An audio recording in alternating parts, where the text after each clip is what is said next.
Rob Noerr, can you hear us okay? I can. Can you all hear me? We can hear you. Yeah. Go ahead with Right. your question, Thanks. who it's to. So I have two questions. I'll be very brief, but one to each side. My first question's for Jeffrey and Allie. I was wondering, I understand there's a dispute on the facts of sort of how much how much pollution and everything's going with vegan farming versus animal farming. But my question to you is, if Garland Farms could convince you that he was actually correct, that actually it's more damaging to our environment and even to animals to have sort of an increased vegan farming or an elimination of animal farming, would you then consider it to be more ethical to eat meat?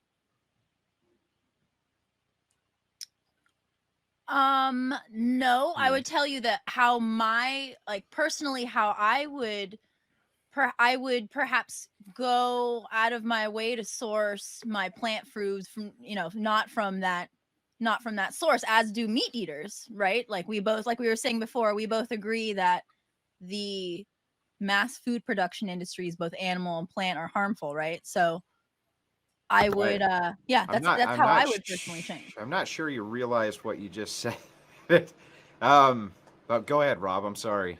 Yeah, I mean, even if, let's say that was a possibility for you, you would then have to admit, when it came to the greater population at large, the billions of people that live in this world that would rely on getting protein from things like animal farming, if it is more ethical and actually better for the environment overall, clearly you would say the moral thing would be to increase that animal farming because we need to feed this population in the most ethical way possible, correct?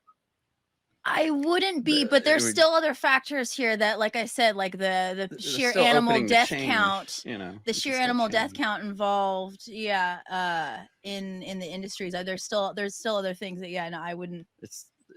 Can I say something? It would be so unrealistic for him to convince us that nothing would. I mean, it doesn't. That's often the case with lefties. But I mean, I won't believe it even if it's true. I like the honesty. Right? Yeah. I like the honesty. Are we lefties? Did you just? I don't know. I would guess most definitely not. Oh, well, no. If I found the numbers were closer, I would definitely do a lot more, activism work as far as getting the numbers changed, and working within the system with the farms to get those numbers changed. But I don't think it's super unrealistic. I'll just say this, and you can take this from, I'll admit that I'm biased, but I will say this, as trying to be as objective as possible, I think that Garland made some very compelling arguments. So I think that it would be incumbent on you, if you really are interested in this ethical position, to have a good faith effort to look at the information he sent you, because as an observer, I found it compelling. We said, yeah, well, he sent all of his information today, several hours ago. So we didn't have a lot of sent, but we spent a lot. We did clearly a lot. We did equal amount of research. Jeffrey, I sent you information yesterday and you told me to cut it down. You said to reduce the information. You sent me 45 citations. You wanted to limit. You wanted to limit what I could talk about. Winning on a technicality is not winning. You were sending new ones an hour before the show. So, Rob, Nonetheless, we've looked at everything he's sent. And it's a bunch of stuff. And there's some stuff that's good, and there's some stuff that's really bad and outdated. Mr. Crucible, can I say something to Rob? Yes, you can, Mr. Farms. I wanted to point this out. You'll always see and hear vegans giving you exact numbers on the number of animals that we kill for food, because those animals are important enough to us that we actually count them. When it comes to the crop agriculture, the harmful, destructive, petroleum-reliant, destructive tillage agriculture, the same agriculture that the vegan menu relies upon, and you ask them how many animals are killed by not just the harvesting process, not just the plowing, but all the pesticides, all the fertilizers, the mining of the phosphorus, the mining of the potassium, the synthetic production and petroleum production of synthetic nitrogen, the secondary poisonings, the anticoagulant rodenticides that take 2 weeks to bleed out internally, small mammals that get too close to the crops, ask them what are those numbers, and they will tell you they don't know. In fact, they will tell you they don't care. They'll mock it. They'll go, crop deaths though, like that. And if they don't do that, they'll try to blame all of that. They'll say, well, yeah, it's bad, but it's because of the livestock. Well, see, Jeffrey, for instance, is a competitive bicyclist, as I understand it. Allie is. Now, what? Allie is. Okay, Allie. Behind her.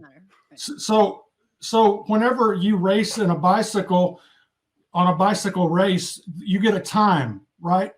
Your time is measured.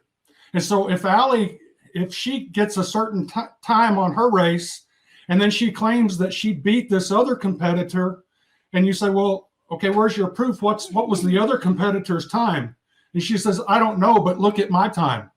You see my time? That means I won. That's the same thing they're doing with animal agriculture versus plant agriculture, is that they can give you an exact number, because those of us in the meat business or the livestock business, we're actually counting the animals that we're killing. So actually, I wanted, we never got to this. I wanted I'm to almost ask. finished. Okay. The vegans are not counting that. And, you know, look at the animal rights activists. They're always standing in front of trucks that are going into slaughterhouses. Have you ever seen a vegan standing in front of a tractor that's spraying pesticides on oranges? A lot of generalizations here, buddy. If I can't, Like almost nothing but generalizations. But let Allie talk. Just real quick. Because I wanted to get to this in the debate. We never got to it. So I wanted to ask you what you thought about that the 7.3 billion number, that study. What do you think it's more? It's more than, in your opinion? Are you asking me? Yes, Garland. We sent you. Yes, that didn't include that. That was they trapped animal. What they did was they went in and trapped animals to find out if there had been a reduction of animals in the field after harvesting. That didn't account for any of the insects that were poisoned, the birds that were poisoned, not only by the air, but also by the poisoned insects that the birds ate. It didn't count any. My understanding, it took into account, I guess I got a review, but it's either herbicide or pesticide. Birds being killed by eating no, lizards. it was within that acreage. You've got a major amount of the animal deaths that happen outside the borders of the acreage of the pesticides. They studied outside the borders. Like, did you look at that study at all? I did. It doesn't sound like you did. No, I did. That study referenced another study, as I believe it was a 2004 study on Argentinian crop production, where they tested the populations of harvest, and they saw that the populations around the borders of the croplands increased. It was a specific species of mice. Yeah, so it measured the displacement. Did you take a look at that? Yes, but that's what I'm trying to tell you. Listen, there are entire species of animals that are being driven into extinction by these pesticides. We're not talking about just moles and voles and field mice. We're talking about multiple species of songbirds that fly outside of that border area that you're talking about. We've got secondary poisonings like owls and bobcats and coyotes and bald eagles that will swoop in and eat a dead rat that's been poisoned by these anticoagulant pesticides that are used in the destructive crop agriculture. You've got all of this article included secondary poisonings, though. You're saying that this article didn't include something that it did. It didn't. You can't. You can't quantify that, Jeffrey. You can't. You can't quantify the article, that. Garland. Well, Just because you look on the periphery of a field and you say, okay, around this field, there were this many animals and this many dead bodies that we found. There are going to be dead bodies that aren't there anymore because they were picked up and eaten. If a cougar comes in and finds a dead rat on the periphery of an orange orchard and eats that rat and then walks back to its cave and dies in its cave, it's not going to end up in your study.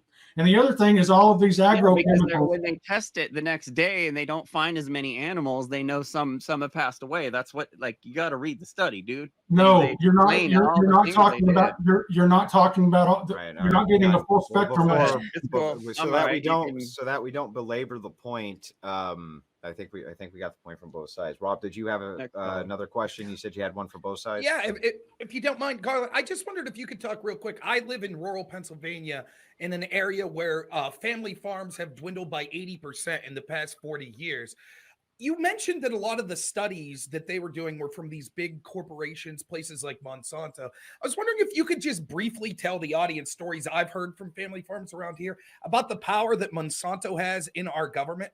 I've actually known family farms that have been investigated at the behest of Monsanto to make sure that they are quantifying every single pesticide they have, every single seed that they have, to make sure they're not trying to replant the genetically modified Terminator seeds that Monsanto has created, and how powerful the corporation is in diminishing the lives of family farms and helping to increase factory farms. Absolutely. Most of the vegans that I've talked with are completely against eating organic vegetables and fruits and grains because of the inherent reliance of organic farms, what that they have on the livestock industry. You've got to bring in that manure from the cows. They don't want anything to do with that. So they would rather rely upon petroleum-derived nitrogen, mined phosphorus, and mined potassium. And so the kind of farm, the Monsanto farm that you described, is the typical type of agriculture relied upon by those in the vegan movement. And so they are supporting that Monsanto model. And but directly to your point is, yes, it's so bad, Rob, that you have things like pesticide drift. You've heard where they spray pesticides on an apple orchard and it drifts over and it kills another farmer's crops. And in most cases, the farmer that was harmed doesn't have, the courts won't support a lawsuit against the guy who poisoned his crops.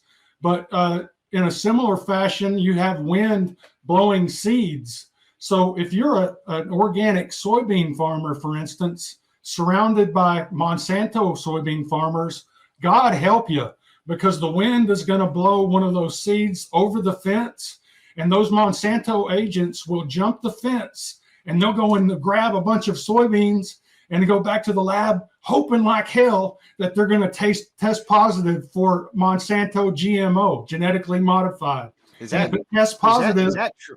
Is that true? Yes. That happens? Yes. Yes. Holy shit. There's been many cases. And so what they'll do is Monsanto will turn around and sue the little farmer and drive him into bankruptcy so that he has to sell the farm. And then the destructive Monsanto soybean fields around him will absorb what was once the only organic farm in the neighborhood. Well, that's pretty eye-opening. Rob, Noerr, thank you very much for the call in. Have yourself a wonderful evening. Appreciate it very much.